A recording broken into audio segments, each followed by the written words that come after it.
साथ यहाँ पे खड़े हैं यहाँ के मकामी लोग जिनको एयरटेल कंपनी ने बहुत सताया है। बहुत लूट मचाने के बाद ये लोग आज यहाँ पे खड़े हो गए हैं। सर, क्या परेशानी आ रही है आपको?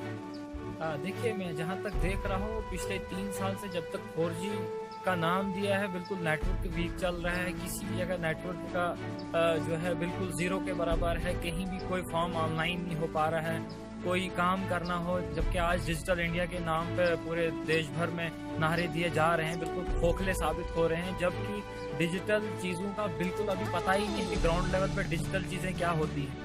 डिजिटल को स्ट्रांग करने के लिए नेटवर्क की ज़रूरत है जो बिल्कुल ज़ीरो के बराबर है।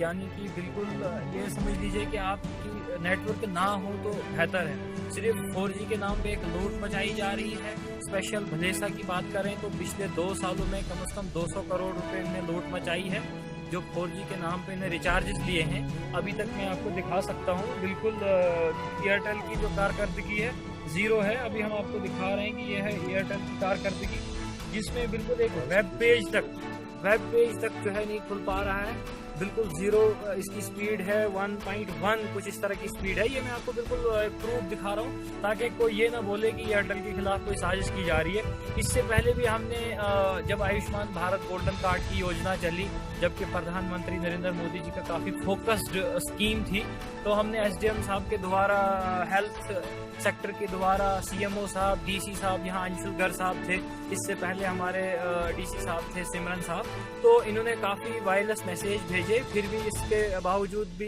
एयरटेल ने अपनी कारकर्दगी ज़ीरो दिखाई। मैं अब यहाँ SDM साहब को रिक्वेस्ट करता हूँ और आपके माध्यम से DC साहब को रिक्वेस्ट करता हूँ, अभी जो हमारे डॉक्टर सागर साहब आए हैं, सुनने में आए हैं काफ़ी एक्टिव हैं, मुमकिन है कि एयरटेल का ये बहुत बड़ा घपला ये निकाल पाएँ। मुझे उम्मीद है कि ये चीफ सेक्रेटरी साहब तक, गवर्नर साहब तक, प्रेसिडेंट ऑफ इंडिया तक ये पहुँचे, ताकि हमारी इस जो डिजिटल दौर में जो हमारे साथ एक जुल्म हो रहा है नेटवर्क की वजह से, तो ये ठीक हो जाए, ताकि हमारे जो यहाँ के लोग हैं वो इंटरनेट का फुल फ़ायदा उठा के अपना ये कर पाएँ।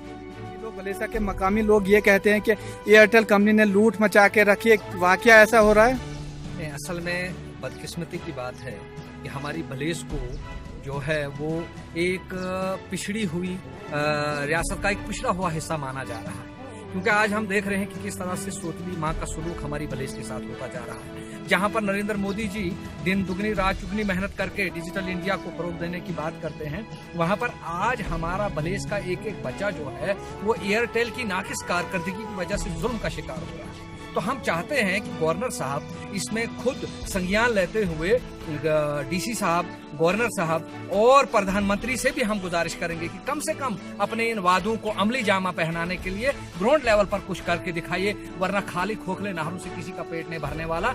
हम यहाँ पर मुफ्त का पैसा एयरटेल के लिए भर रहे हैं। रात दिन हमारे बच्चे, हमारे नौजवान, हमारे बूढ़े बुजुर्ग सब इसका शिकार हो रहे हैं। हमारे बच्चों को फार्म ऑनलाइन करने हैं, 2-2 दिन वो ऑनलाइन नहीं होते हैं। इस तरह के जुल्म के शिकार हम लोग हो रहे हैं। तो तरह तरह का जुल्म इस वक्त जो भलेस के अंदर है, उसके साथ साथ एक जुल्म ये भी है कि एयरटेल की कंपनी जो है वो 2-2 हाथों से हमारे लोगों को लूट रही है और फायदा कुछ भी नहीं दे रही है। हम एक बार फिर गुजारिश करना चाहेंगे गवर्नर साहब से और DC साहब डोडा से कि खुदा के लिए हम पर तरस खाइए, इस गरीब आवाम पर तरस खाइए, और एयरटेल वालों को या तो कहीं दफा निकल जाए यहाँ से। हमें कोई जरूरत नहीं इनकी टावरों की और ना इनके नेटवर्क की, ये दफा हो जाए। अगर काम करना है तो सही तरीके से काम करें, वरना हम इन टावरों को उखेड़ फेंक देंगे।